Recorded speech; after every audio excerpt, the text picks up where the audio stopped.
नमस्कार दोस्तों, मैं हूं रामेंद्र सिंह चौहान। विपक्ष क्या अब केंद्रीय जांच एजेंसियों की हत्या करना चाहता है? जी हां, यह सवाल उठ रहा है पश्चिम बंगाल में प्रवर्तन निदेशालय की टीम पर हमला होने के बाद। जिस तरह से प्रवर्तन निदेशालय की टीम पर हमला किया गया, उस जांच दल पर हमला किया गया, उससे साफ जाहिर है कि विपक्ष अब केंद्रीय जांच एजेंसियों को निशाने पर ले रहा है और चाहता है कि किसी भी तरह से केंद्रीय जांच एजेंसियां अपनी जांच बंद कर दें, या यूं कहें कि जांच एजेंसियों की हत्या करने की कोशिश कर रहा है देश का विपक्ष। पश्चिम बंगाल में तृणमूल कांग्रेस की सरकार है और पश्चिम बंगाल के मुख्यमंत्री हैं ममता बनर्जी। पश्चिम बंगाल में मंत्री ज्योतिप्रिय मलिक के करीबी के ठिकानों पर छापा मारा था ईडी ने, यानी प्रवर्तन निदेशालय ने।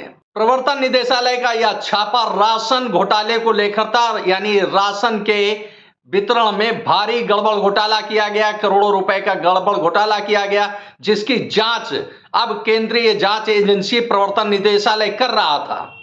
मलिक का करीबी तृणमूल कांग्रेस नेता शेख शाहजहां के ठिकानों पर छापे मारे गए, जिस पर रोहिंग्या व शेख समर्थकों ने टीम पर हमला बोल दिया। इस टीम में असिस्टेंट डायरेक्टर प्रवर्तन निदेशालय भी शामिल थे एवं केंद्रीय बल सुरक्षा के लिहाज से साथ में थे। इस हमले में प्रवर्तन निदेशालय के 3 अधिकारियों को गंभीर चोटें आई हैं, घायल हो गए हैं। इतना ही नहीं, इस हमले में कई अफसरों को चोट लगी है, सुरक्षा बलों को चोट लगी है। इतना ही नहीं, सुरक्षा बलों और प्रवर्तन निदेशालय के वाहनों को तोड़ा गया है, यानी उनको क्षतिग्रस्त किया गया है, तोड़फोड़ की गई है।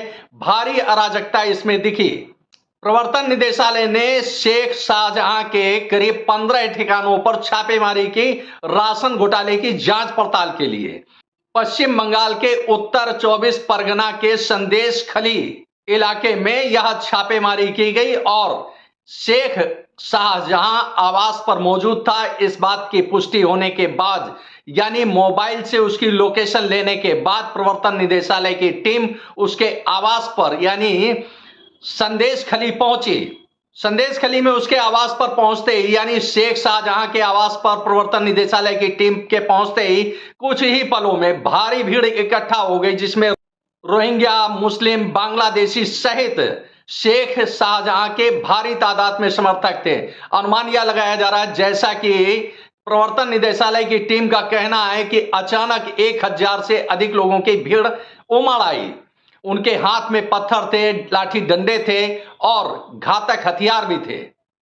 भीड़ ने पहले प्रवर्तन निदेशालय के अफसरों के खिलाफ नारेबाजी की और वापस लौटने का नारा लगाया, लेकिन कुछ ही पलों में पथराव होने लगा। प्रवर्तन निदेशालय की टीम को भागना पड़ा। प्रवर्तन निदेशालय की टीम के पास जो मोबाइल, लैपटॉप व अन्य अभिलेख उपकरण थे, उन्हें छीन लिया गया।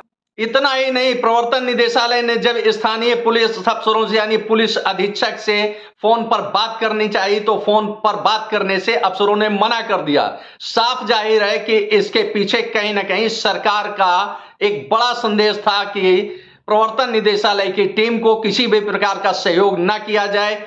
जिस प्रकार ममता बनर्जी और उनके भतीजे अभिषेक बनर्जी लगातार अपने भाषणों में यह कहते रहे, रोहिंग्या और मुसलमानों और अपने समर्थकों के बीच यह कहते रहे कि यदि केंद्रीय जांच एजेंसियां, चाहे वह प्रवर्तन निदेशालय हो, सीबीआई हो, इनकम टैक्स हो, यदि उनके आवास पर आते हैं तो क्या वह उनके साथ खड़े होंगे। इस तरह की नारेबाजी कराई जाती रही।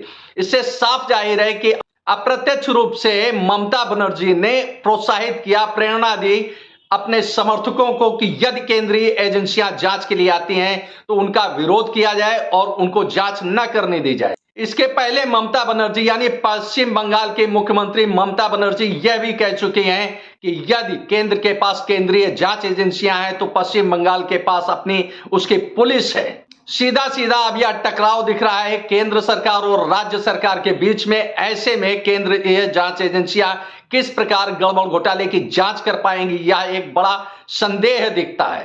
जबकि केंद्रीय जांच एजेंसी कोई भी किसी भी राज्य में जाती है तो उस जांच एजेंसी की सुरक्षा और उसकी संरक्षा का उत्तरदायित्व प्रदेश सरकार पर होता है, लेकिन पश्चिम बंगाल में इसके उलट हुआ। पश्चिम बंगाल में सरकार समर्थक यानी जिस पार्टी की सरकार है उसी पार्टी के कार्यकर्ताओं ने केंद्रीय जांच एजेंसी पर हमला बोल दिया। इस तरह से साफ तौर पर देखा जा सकता है कि विपक्ष यानी तृणमूल कांग्रेस यानी ममता बनर्जी किसी भी प्रकार से नहीं चाहती हैं कि केंद्रीय जांच एजेंसियां गड़बड़ घोटालों की, जो अरबों खरबों के गड़बड़ घोटाले होते हैं, उनकी जांच करें जांच एजेंसियां, क्योंकि उसमें लाजमी है, जाहिर सी बात है कि तृणमूल कांग्रेस के बड़े बड़े नेता फंस रहे हैं।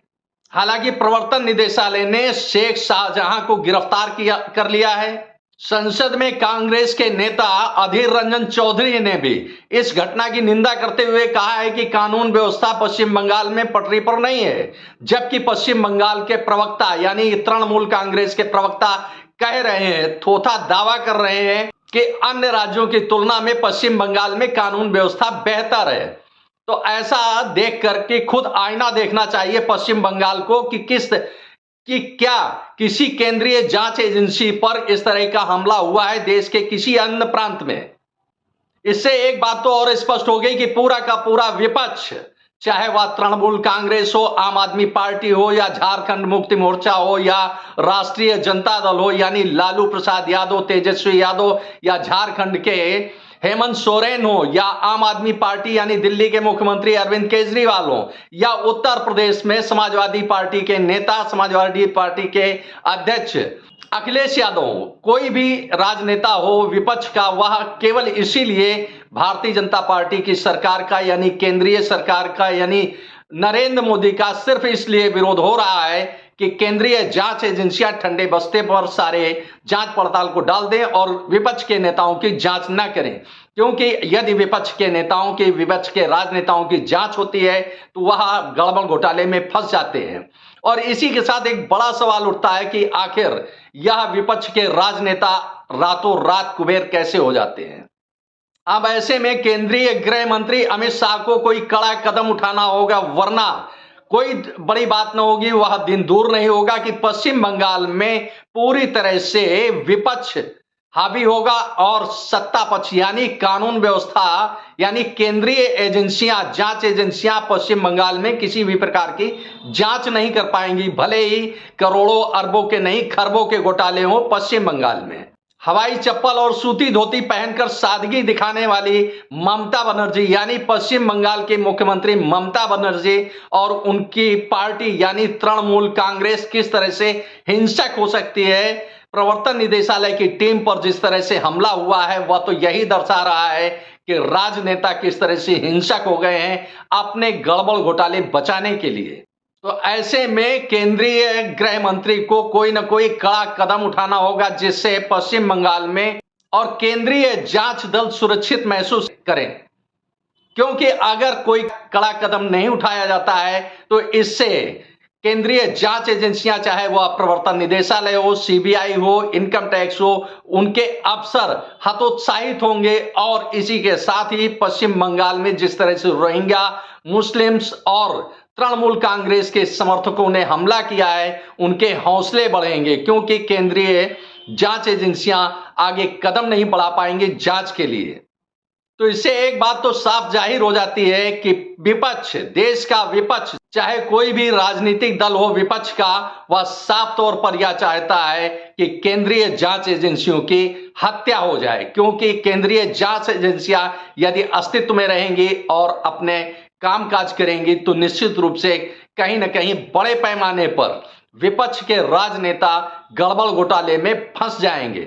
पश्चिम बंगाल के पुलिस प्रशासन ने भले ही प्रवर्तन निदेशालय के अफसरों की तहरीर पर, उनकी शिकायत पर एफआईआर दर्ज कर ली हो, लेकिन जांच तो उन्हीं पुलिस अफसरों को यानी पश्चिम बंगाल की पुलिस को ही करना है।